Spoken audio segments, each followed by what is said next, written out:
మాట్లాడుతున్నప్పుడు ఉచ్చారణ దోషం వచ్చినా అది భగవన్నామం అయితే మాత్రం మనిషిని కాపాడేస్తుంది. అందుకే బిడ్డ పేరు పెట్టి పిలిచిననైన విశ్రామ కేళినైన పద్య గద్య గీత భావార్థములనైన కమలనయను తలుప కలుషహరము. బిడ్డకి భగవంతుడి పేరు పెట్టుకుని బిడ్డని పిలవడం కోసం పిలిచినా సరే, లేదు ఏదో ఆట ఆడుకుంటూ అవతల వాళ్ళకి ఆ పేరు మనకి ఈ పేరు పెట్టుకుని ఏదో ఆడుకుంటూ అవతల పక్షం విశాలాక్షి యువతల పక్షం భ్రమరాంబ పక్షం అనుకుని పిలుచుకున్నా, లేదు పద్యంలోనో గద్యలోనో గీతంలోనో ఆ పేర్లు పలికిన అవి చివరికి ఏం చేస్తాయంటే పాపములను పోగొట్టి భగవంతుని వైపుకి తీసుకెళ్ళిపోతాయి. ఎందుకంటే నామమునకున్న శక్తిని నామిని తీసుకొస్తుంది. నేను ఇప్పుడు ప్రవచనం చేస్తుంటే ఎవరో సభలో మధ్యలో లేచి అకస్మాత్తుగా కోటేశ్వరారు అని పెద్ద కేకేశాడు అనుకోండి, నేను చటుక్కున చూస్తాను. ఎందుకని అంటే నా పేరు పలికితే నేను అటువైపుకి తిరుగుతాను. నామిని నామము లాగుతుంది, అది దాని శక్తి. మీరు తెలిసి కానీ తెలియక కానీ భగవన్ నామములను ప్రాతకాలంలో పలికారనుకోండి, మల్లికార్జునుడి దృష్టి మీ వైపుకి తిరుగుతుంది, భ్రమరాంబ దృష్టి మీ వైపు తిరుగుతుంది. ఇంకేం కావాలి? అది సాధారణ ప్రయోజనం. మీకు తెలిసినా తెలియకపోయినా ఓసారి అలా అంటే చాలు. అందుకే శ్రీశైల సుప్రభాతానికి ఉన్న గొప్పతనం ఏమిటంటే నామముల యొక్క ప్రస్తావన చాలా ఎక్కువగా ఉంటుంది. ప్రకృతి సంబంధమైనటువంటి విశేషములు ఇంచుమించు లేవనే చెప్పవలసి ఉంటుంది. అందువలన అందులో మీరు ఏ ఒక్క పాదం పలికినా, ఒక నామం పలికిన, ఒక శ్లోకం పలికిన అది కాపాడి తీరుతుంది. అందున ప్రభాతకాలం బ్రాహ్మీ ముహూర్తం కాబట్టి. అందుకే శంభో సురేంద్రనుత శంకర శూలపాణి చంద్రావతంశ శివ శర్వ పినాకపాణి గంగాధర క్రతుపతే గరుడధ్వజాప్త శ్రీమల్లికార్జున విభో తవ సుప్రభాతం. 11 నామములు చెప్పారు ఇందులో. 11 నామములు ముందు చెప్పడం ఎందుకు అంటే, మొట్టమొదట 11 నామాలతో మొదలు పెట్టడం ఎందుకు అంటే, శివుడు ఏకాదశ రుద్రస్వరూపంగా ఉంటాడు. అందుకని 11 నామాలున్న శ్లోకాన్ని మొదటికి తీసుకొచ్చారు. శ్రీశైల సుప్రభాత కూర్పుకున్నటువంటి అందం అది. అందులో మొట్టమొదట చెప్పినటువంటి నామమే శంభో అని మొదలుపెట్టారు. నిన్నటి రోజున మీకు నేను చెప్పాను, శం భావయతీతి ఇది శంభు. సుఖము ఒక భావన. ఎందుకనంటే ఒకడికి ఉంటే సుఖం, ఒకడికి లేకపోతే సుఖం. నేను ఎందుకంటున్నానంటే ఈ మాట, ఒకడు డబ్బు ఉందనుకోండి సంతోషిస్తాడు, ఒకడు డబ్బు లేదనుకోండి సంతోషిస్తాడు. అలా కూడా ఉంటారండి అంటే ఉంటారు. కుచేలుడు కృష్ణుడి దగ్గరికి వెళ్ళి రూపాయి అడగలేదు, ఆయన ఇవ్వలేదు. ఆయన తిరిగి వచ్చేస్తున్నాడు. ఆయనకి మధ్యలో గుర్తొచ్చింది, నాకు కృష్ణుడు ఏమి ఇవ్వలేదు. గుర్తొచ్చిన తర్వాత ఆయన ఒక్క క్షణం ఆలోచించాడు, ఇంత ఉన్నవాడు నాకేమి ఇవ్వలేదు ఏమిటి అని. అప్పుడు అనుకున్నాడు, ఓహో ధనాన్ని పొందితే రేపొద్దున్న భగవంతుణ్ణి విస్మరిస్తాడు, పాడైపోతాడని కృష్ణుడు నాకు ఇవ్వకుండా కాపాడాడనమాట అని ఎగిరి గంతులేసి ఇంటికి వెళ్ళిపోయాడు. సరే తర్వాత అవన్నీ భగవంతులవి ఇచ్చాడు, అయినా ఆయన దాంతో తాదాత్మ్యత చెందలేదు. ఒక్కొక్కడికి ఉన్నది సుఖం, ఒక్కొక్కడికి లేనిది సుఖం. సుఖము ఖచ్చితముగా ఇదే సుఖము అని చెప్పడం సాధ్యం కాదు. ఒకడికి వంకాయ కూర సుఖం, ఒకడికి వంకాయ కూర చూస్తే వాంతి వస్తుంది. అప్పుడు వంకాయ కూర సుఖం అని చెప్పడానికి ఏమి ఉండదు, అది మనసు యొక్క స్థితిని బట్టి ఉంటుంది. అందుకే సుఖ దుఃఖ ఈ రెండింటిలో కూడా ఖ అలాగే ఉంటుంది. ఖ అంటే ఆకాశం. ఆకాశం మబ్బట్టిందంటాడు, ఆకాశానికి మబ్బులేం పట్టవు, మబ్బులు లేవు ఇప్పుడు ఆకాశంలో అంటాడు. మనసు బాగుందనుకోండి, ఖ ఆకాశానికి సు, ఆకాశానికి దు. అలాగే మనసు దాని యందు సంతోషించింది అనుకోండి సుఖ, మనసు దాని యందు సంతోషించలేదనుకోండి దుఃఖ. కాబట్టి ఖా మాత్రం నిజానికి అంతే, దానిలో మార్పు లేదు, భావనలో మార్పు అంతే. ఒక్కొక్కడికి ఏం చెప్తాం, రామదాసు గారిని కారాగారంలో పెట్టి కొరడాలు పెట్టి కొట్టి క్షరాన్నం పెట్టారు, అర్ధశేరు బియ్యంలో షేరు ఉప్పు పోసి ఇచ్చారు వండుకు తినమని. ఆయన వండుకుని రామచంద్రమూర్తికి నైవేద్యం పెట్టాడు, అది క్షీరాన్నం అయింది. ఆయన చరిత్ర శాశ్వతమైంది. ఎవరు చెప్పగలరు? ఆయనకి అది సంతోషంగా ఉంది. ఎందుకంటే పోన్లే మళ్ళీ భద్రాచలం పడితే ఉద్యోగం వ్యవహారం, హాయిగా ఇక్కడ దెబ్బలు తింటే తిన్నాను కానీ రామనామ సంకీర్తనం కన్నా ఇంకా నాకేం కావాలన్నాడు. ఆయన అందులో సంతోషం పొందాడు మహానుభావుడు. కాబట్టి ఎవరికి ఎటువంటి సుఖము కలిగితే వాళ్ళు అభ్యున్నతిలోకి వస్తారో అటువంటి సుఖమును వారికి ఇవ్వగలిగిన వాడు శంభో. దాని హద్దులు నిన్న నేను మీతో మనవి చేసి ఉన్నాను. లౌకిక సుఖము, పారలౌకిక సుఖము, వైరాగ్య సుఖము, మోక్ష సుఖము వరకు ఇవ్వగలిగిన వాడు. ఆ హద్దు ఇవ్వడంలో ఇది చేస్తే ఇస్తానని ఆయన అనడం, అలా అనకుండా ఉండడం శివుడి గొప్పతనం. ఏమయ్యా నీకు నేను ఇక్కడ ఇది ఇవ్వాలంటే, ఏదో మీ అబ్బాయికి ఉద్యోగం ఇవ్వాలంటే ఇది చెయ్యి అని పైన ధరల పట్టి ఉన్నట్టే ఉండవు ఆయన దగ్గర. నిజానికి ఆయన ఇది చేస్తే ఉద్యోగం ఇస్తా, ఇది చేస్తే స్వర్గం ఇస్తా, ఇది చేస్తే వైరాగ్యం ఇస్తా, ఇది చేస్తే మోక్షం ఇస్తా అని ఆయన ఏం అనడం. అలా అనడు కాబట్టి ఆయనకి అసుతోషుడని పేరు. ఆయన నిజానికి దేనికి సంతోషిస్తాడంటే నీ మనస్సుతో నువ్వు ఆయన వైభవాన్ని ఎంత బాగా పట్టుకుంటున్నావన్న దానికి సంతోషిస్తాడు. బాహ్య క్రతువుకి మనసు లేనప్పుడు సంతోషించే అమాయకుడేం కాదు. గభీరే కాసారే విశతి విజనే ఘోర విపినే విశాలీ శైలీ చ భ్రమతి కుసుమార్థం జడమితి సమర్పే చేతస్సరసిజముమానాధ భవతే సుఖేనావస్థాతుం జనైహ నజానాతి కిమహో అంటారు శంకరులు. అందుకే శంభో ఆ ఒక్క నామం చాలదా సుప్రభాతంలో? శంభో తర్వాత శ్లోకం మరిచిపోయాడు, ఏమీ ఇబ్బంది లేదు, చాలు. ఏకశబ్ద సమ్యజ్ఞాత సృష్ట ప్రయుక్త స్వర్గే లోకే కామదుగ్భవతి. ఒక్క నామం చాలు, ఒక అక్షరం చాలు తరింప చేయడానికి. శంభో అనగానే ఏం గుర్తొస్తుంది సుప్రభాతంలో? నిన్న రాత్రి నిద్రపోవడం కోసం నువ్వు గది చల్లగా ఉండడానికి ఒక పరికరాన్ని ఏర్పాటు చేసుకున్నావేమో, మెత్తటి పరిపెట్టుకున్నావేమో, తలగడ తల కింద పెట్టుకున్నావేమో, మెత్తటి దుప్పటి కప్పుకున్నావేమో, ఒక పక్కకి తిరిగి పడుకున్నావేమో, చెమట వాసన తగలకుండా అంగరాగములు అలరకున్నావేమో, నిద్ర రావడం నీ చేతిలో లేదు.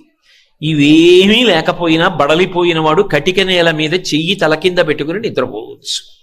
నిద్ర సుఖం. ఆ నిద్ర అన్న సుఖం ఇవ్వడానికి ఏం చేస్తే ఆయన ఇస్తున్నాడు? మనం ఏం చేస్తే ఇవ్వలేదు ఆయన. అసుతోషుడు. అసుతోషుడు అంటే నువ్వు మనస్ఫూర్తిగా ఇంత చేసిన ఆయన పరమ సంతోషాన్ని పొందుతాడు.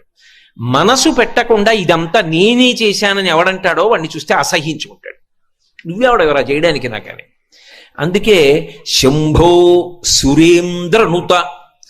ఆయన కీర్తింపబడేది ఎవరి చేత అంటే దేవేంద్రాదులు కీర్తన చేస్తూ ఉంటారు. ఎందుకని అంటే వాళ్ళ వాళ్ళ లోకములలో శాంతి భద్రతలు, రాక్షసుల వలన దాడి లేకపోవడం, ఆయన ఆ పదవి యందు ఊంచుకుని పరిపాలన నిర్వహించడం కూడా ఎవరి మీద ఆధారపడతాయంటే శివానుగ్రహం మీద ఆధారపడతాయి.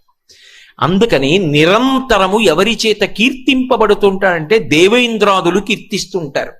శంభో సురేంద్రనుత శంకర. శంకరోతీతి శంకర.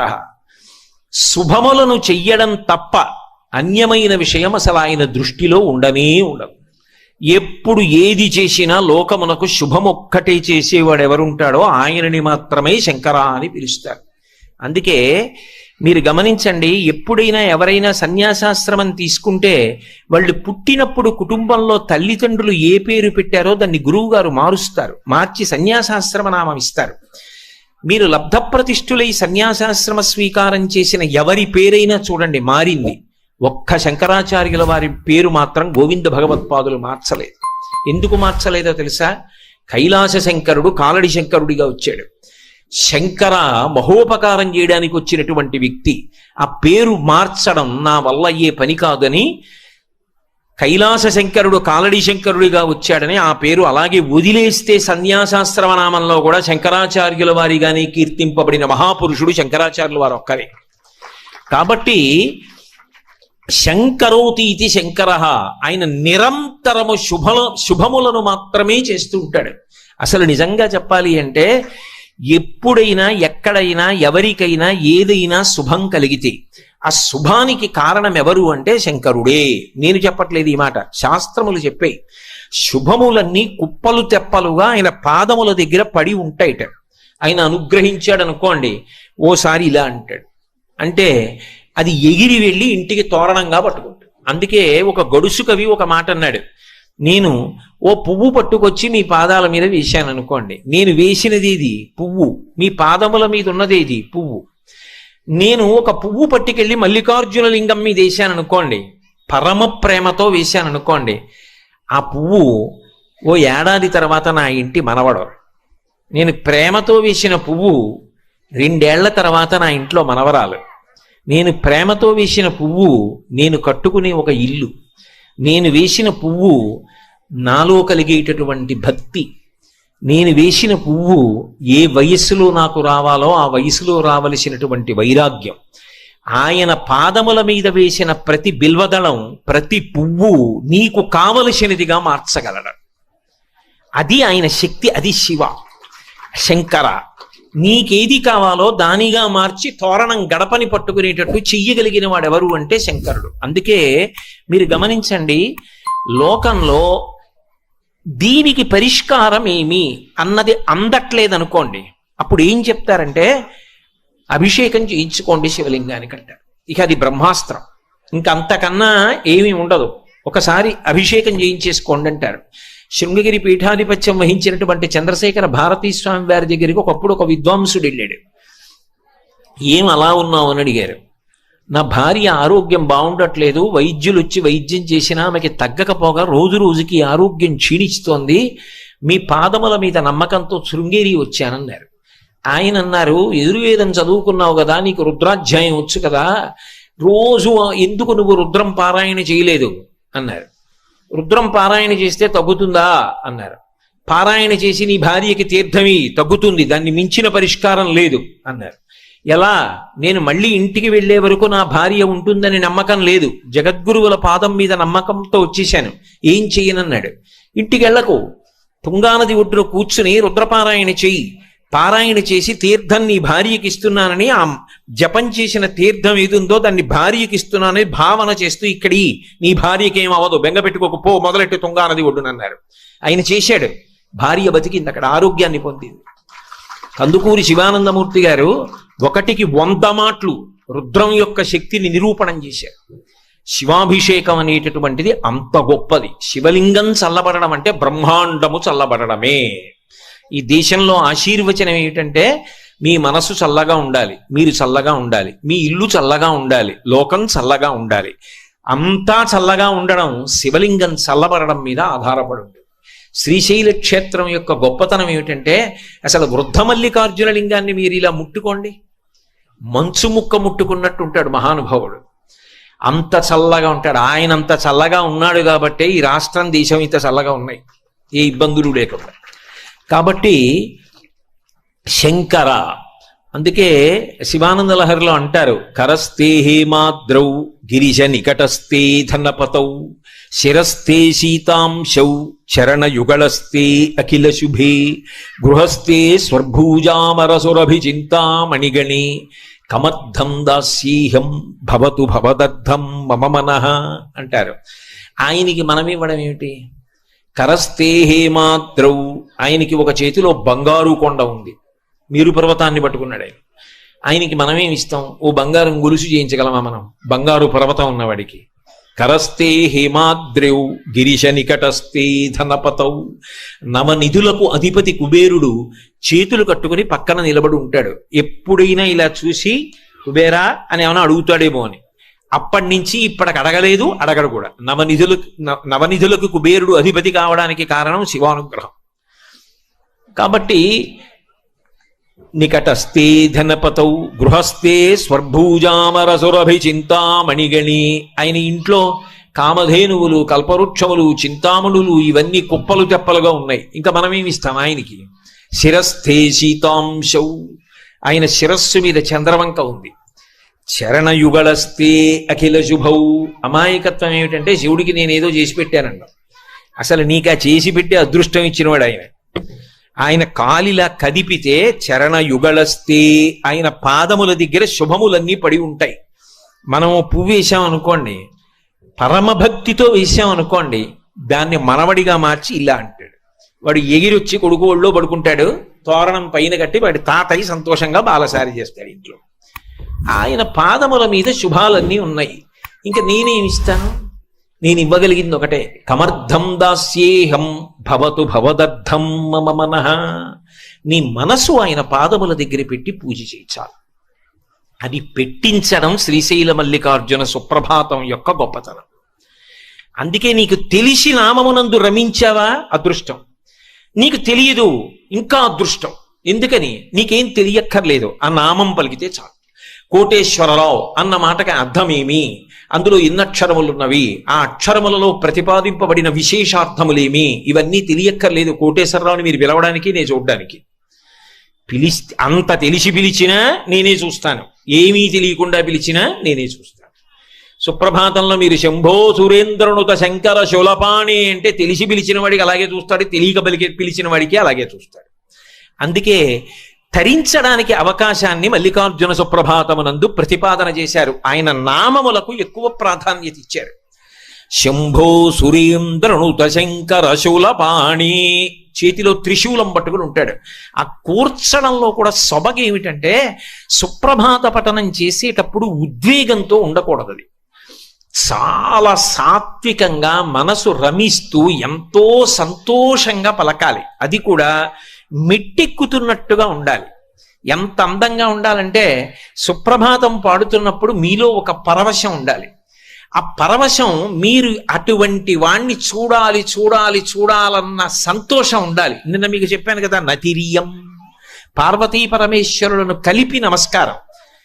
వాళ్ళు కనబడినప్పుడు అలాగే కనబడాలి. నమ శివాభ్యాం నవయవ్వనాభ్యాం పరస్పరాశ్లిష్ట వపుర్ధరాభ్యాం నగేంద్ర కన్యా వృషకేతనాభ్యాం నమో నమ శంకర పార్వతీభ్యాం అని.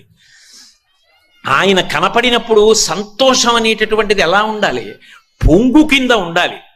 పాలు పొంగుతున్నాయి అనుకోండి, అప్పుడు నేనంత దూరంలో ఉంటే పాపం వాడు వచ్చేదాకా ఆగుదామని మెలిమెలిగా పొంగవు, చర్రను పొంగిపోతాయి అంతే. ఆ దర్శనం చెప్పినప్పుడు పొంగు అలా వెళ్ళాలి. అందుకే ఆ శ్లోకాల యొక్క రీతి అలా పెడుతుంది.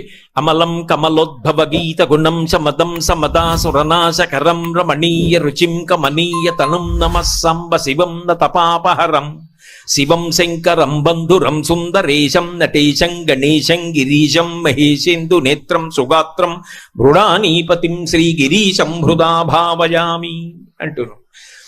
ఆ అందం, ఆ వెళ్ళడంలో ఆ అందాన్ని అంత గుప్పించారు శ్రీశైల సుప్రభాతంలో. అందుకే అది చదువుతున్నప్పుడు మొదట స్వామికి మేలుకొలుపు పలుకుతున్నాం అన్నప్పుడు ఆ సౌమ్యత, ఆ అందం అలా నడవాలి. అందుకే నామములను గుదిగుచ్చేటప్పుడు ఎక్కడా ఉచ్చరించడంలో కష్టపడవలసిన అవసరాన్ని తీసుకురాల. శంభో సురేంద్రనుత శంకర శూలపాణి, అందులో శకారం అంతా తిరిగింది. ఆ శకారం బాగా తిరగడంలో ఏమవుతుందంటే శాబ్దిక సౌందర్యం, గొప్ప అందము ఆవిష్కృతమవుతుంది. చదువుతున్నప్పుడు మీకే ఒక సంతోషంగా ఉంటుంది. నేను నిజం చెప్తున్నాను, మీరు మల్లికార్జున సుప్రభాతం ఇంట్లో చదువుతున్నారనుకోండి, పరవశించి అలా వెళ్ళి బయట ప్రకృతి వంక చూస్తూ ఇంకా చీకటి చీకటిగా ఉండగా ఒక్కసారి శ్రీశైలాన్ని, శ్రీశైల దేవాలయాన్ని, ఆ మల్లికార్జున దేవాలయం, పెద్ద నందీశ్వరుడు, రత్నగర్భ గణపతి పీఠం మల్లన్న గారు, ఇవన్నీ జ్ఞాపకం చేసుకుని ఓసారి సుప్రభాతం జరుగుతూ శంభో సురేంద్రనుత శంకర శూలపాణి చంద్రావతం శివ శర్వ పినాకపాణి గంగాధర క్రతుపతే గరుడధ్వజాప్త శ్రీమల్లికార్జున విభో తవ సుప్రభాతం అనండి. మీ ఇంట్లో చదువుకునే పిల్లలు అంటారు, నోట్లో చదువుకుంటావా తాత, నాకు దీని మీద దృష్టి పెట్టలేకపోతున్నానంటాడు, అది లాగేస్తుంది. అలా గుచ్చారు. ఆ నామాలని గుడిగుచ్చినప్పుడు కూడా అంత అందము శబ్దమునందు ఆవిష్కృతమవుతుంది. ఇక దానిలో మీరు రమించగలిగితే ఏ ఒక్క శ్లోకం చెప్పినా, ఒక్క నామం చెప్పినా, ఒక పాదం చెప్పినా మీ మనసు మల్లికార్జున లింగం దగ్గరికి వెళ్ళిపోతుంది. మీరు బాహ్యంలో ఎక్కడుంటే ఏమంటే, నా ఉద్దేశ్యం ఇంట్లో ఉండిపోయినా శ్రీశైలంలో లేనివారు మీరేం కాదు, మీరు శ్రీశైలంలోనే ఉన్నారు. సుప్రభాతం తెల్లవారుజామున మిమ్మల్ని మల్లికార్జున లింగం దగ్గరికి, భ్రమరాంబ దగ్గరికి తీసుకురాగలదు. అదొక యోగ విద్యలండి. అందుకే శంభో సురేంద్రనుత శంకర శూలపాణి. శూలపాణి అంటే చేతిలో త్రిశూలం పట్టుకున్నాడు. శూలము అంటే ఏదో ఒక్క అంచు మాత్రమే ఉండి గుచ్చడానికి పనికొచ్చేది కాదు, త్రిశూలం. ఏమిటా త్రిశూలం అంటే ఆయనకి అలా ఉంటే సరదాగా ఉంటుందండి, అందుకని అలాంటి ఆయుధం పట్టుకున్నాడన్న అన్వయం కాదు. ఆయన అలా ఎందుకు పట్టుకుంటాడో శివమహాపురాణంలో చెప్పారు. త్రైగుణ్యం శూలమేతస్యాపరసు సత్యనిష్టత అన్నారు. 3 గుణములకు ఆయన అతీతుడు. 3 గుణములకు అతీతుడై సత్వమునందు కాని, రజస్సునందు కాని, తమస్సునందు కాని, శుద్ధ సత్వమునందు కాని ఉండకుండా, అందుకే ఇలా 3 ఉంటే ఈ 3 ఒక ఊచకుంటాయి, ఆ ఊచ పట్టుకుంటాడు. అంటే శుద్ధ సత్వము సత్వము కన్నా గొప్పది. నిజానికి ఈ 3 గుణములలో తిరిగి శుద్ధ సత్వములోకి ఎడతారు. శుద్ధ సత్వము కూడా ఎవరి చేతిలో ఉన్నదంటే ఆయన చేతిలో ఉన్నది. ఆ స్థితికి మూడిటిని 4టిని దాటి ఎప్పుడు తనలో తాను రమిస్తూ ఉండగలిగినటువంటి గొప్ప స్థితి ఆయనది. అందుకే ఆయనకు ఒక విచిత్రమైన పేరుంది, ఉన్మత్త శేఖరాయ నమః. పిచ్చివాడు ఏం చేస్తాడు? వాడికి బాహ్యంలో భయమే ఉండదు. అందరూ చీకటి పడిపోయిందని భయపెడుతుంటే ఆయన ఒక్కడు శ్రీశైలంలో ఎక్కడో అడవిలో కూర్చుంటాడు. కూర్చుని తనలో తాను ఏదో రమిస్తూ ఉంటాడు, ఏదో భావన. అది మనకు అందదు కాబట్టి ఆయన్ని పిచ్చివాడు ఉంటున్నాం, కానీ ఆయనలో ఏదో భావాలు ఉంటాయి. ఆయన ఏదో ఆలోచిస్తూ ఉంటాడు, ఏమిటో నవ్వుకుంటూ ఉంటాడు, ఏమిటో అరుస్తూ ఉంటాడు. శివుడు కూడా తనలో తాను రమిస్తూ ఉంటాడు.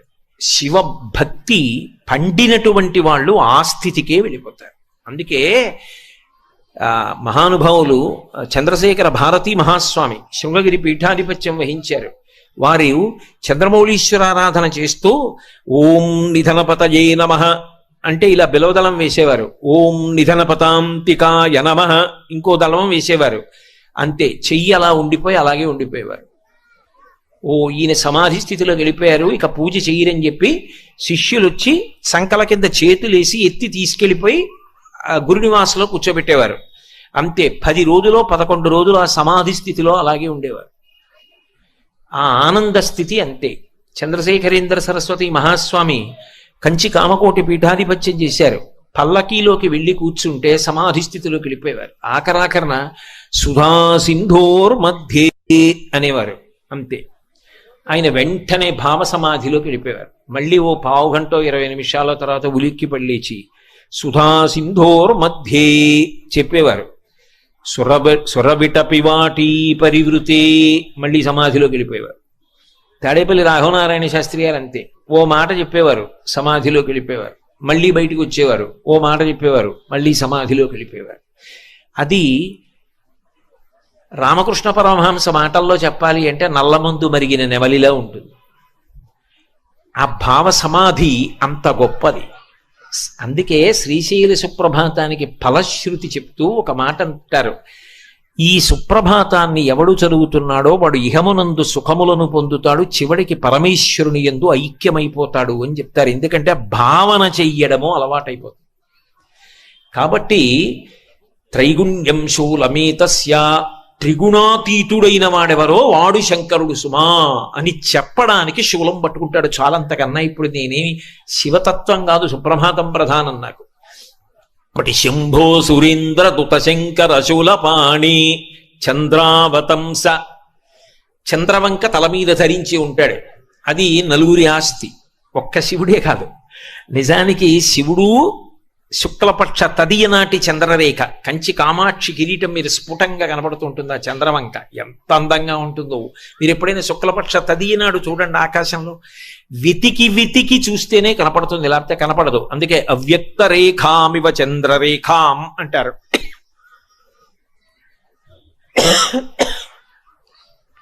తదియనాటి చంద్రరేఖ శుక్లపక్షంలో ఎలా ఉంటుందో అటువంటి చంద్రరేఖ పరమశివుని యొక్క కిరీటం మీద ఉంటుంది. అదే అమ్మవారి కిరీటం మీద ఉంటుంది, అదే వినాయకుడి కిరీటం మీద ఉంటుంది, అదే సరస్వతీదేవి కిరీటం మీద ఉంటుంది.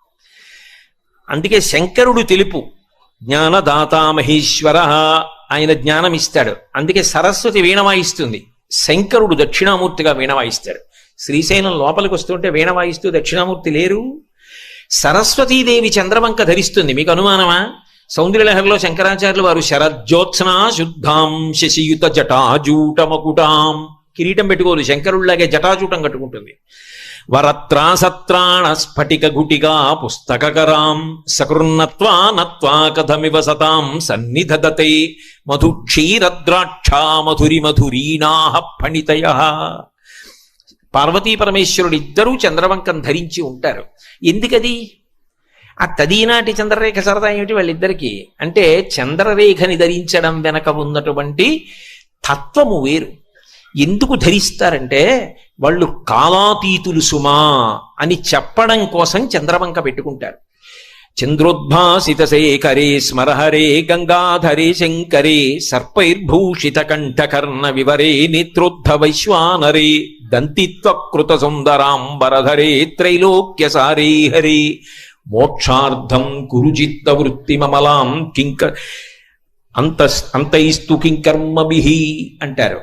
చంద్రోద్భాసిత శేఖరే కాలం నడుస్తోందని గుర్తు ఏమిటంటే చంద్రుని యొక్క ఎదుగుదల తరుగుదల దృష్టిలో పెట్టుకుని తిథి చెప్తాం. ఇప్పుడు ఇవాళ ఉందనుకోండి, ఏదో పుష్యమాసే శుక్లపక్షే షష్ఠిమ్యాం వాసర భానువాసరే అని చెప్పాం. రేపు శుక్లపక్షే సప్తమిమ్యాం అంటామంటే ఇంకో కళ పెరిగింది. ఇంకో కళ పెరిగితే కాలం కదిలిపోయింది. కాలం కదిలిపోతే నా ఆయుర్దాయం తగ్గిపోయింది. ఒక్క కళ పెరిగింది అనుకోండి, ఇవాళ అయిపోయి రేపు వచ్చింది అనుకోండి, నా ఆయుర్దాయంలో ఒక రోజు అయిపోయింది అంటే నేను మృత్యువుకి దగ్గర పడిపోతున్నాను. చంద్రుని యొక్క కళలు పెరిగి తరుగుతూ ఉంటే మాసములు కదిలిపోతాయి. మాసములు కదిలిపోతే ఆయువు తరిగిపోతుంది. అందుకే ఆయుర్నశ్యతి పశ్యతాం ప్రతిదినం యాతి క్షయం యవ్వనం ప్రత్యాయంతి గతాః పునర్న దివసాః కాలో జగద్భక్షకః లక్ష్మీస్తోయతరంగభంగ చపలా విద్యుచ్చలం జీవితం తస్మాన్ మాం శరణాగతిం కరుణయా త్వం రక్ష రక్షాధునా అంటారు. ఆయన అలా కాలం వెళ్ళిపోతోందని చెప్పి ఆయన మృత్యువు చేత గ్రసింపబడడం. ఆయన కాలాతీతుడు, కాలమునకు అతీతముగా అలాగే ఉంటాడు. అందుకే వాళ్ళిద్దరికీ జుట్టు నాకు తెల్లబడదు, ఇద్దరి జుట్టు నల్లగా ఉంటుంది. ఇద్దరూ ఎప్పుడూ యవ్వనంలో ఉంటారు. కాలాతీతుడైన వాడెవరో వాడు మాత్రమే మనని కూడా కాలాతీతుణ్ణి చేసి మోక్షం ఇవ్వగలడు. ఇక కాలమునందు మళ్ళీ పుట్టవలసిన అవసరం, పెరగవలసిన అవసరం, తరగవలసిన అవసరం, నశించవలసిన అవసరం లేకుండా చెయ్యగలిగిన వాడు ఆయన ఒక్కడే. అందుకే కాలమునకు సంకేతమైన కాలుణ్ణి చంపిన, పుట్టుకకు కారణమైన కాముణ్ణి చంపిన ఆయన వల్ల సాధ్యం తప్ప అన్యుల వలన సాధ్యము కాదు.